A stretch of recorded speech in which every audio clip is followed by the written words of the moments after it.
xuống phố nào là dương một vượt tại apply dưỡng và đấy switching dưỡng là tôi làm đấy switching sai tập làm về lại bộ mùi mới nó mà đào nữa không giờ một mang còn chơi sò đấy switching anh ấy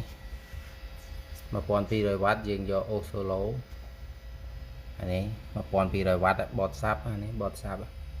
set kê bộ mùi rồi phi phần dương mà dương do một ô sáp anh ấy ai đã ban mà cu không còn đã sắp nè vì tất là mấy đấy mà rồi phải dừng đã là lần nhỏ cào đấy một con u em nói phụ thất khê chúng mình làm sao bằng phụ lắm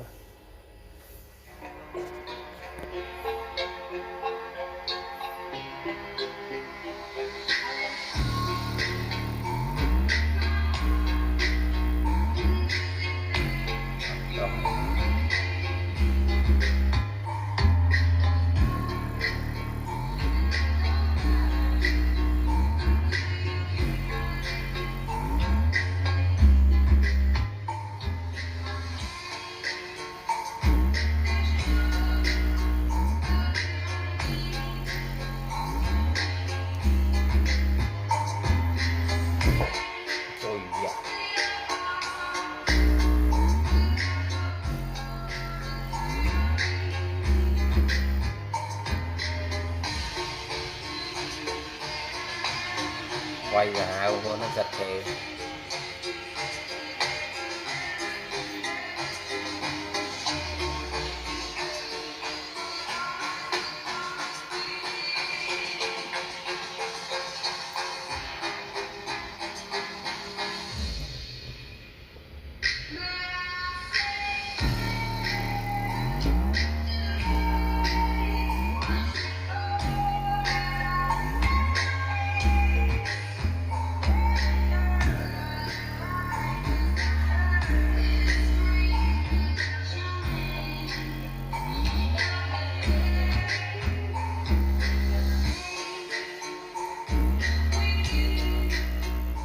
anh ấy ba cái một tí bây giờ miền thùng ba cái một tí giờ lử em ra vô nó này sạch khe này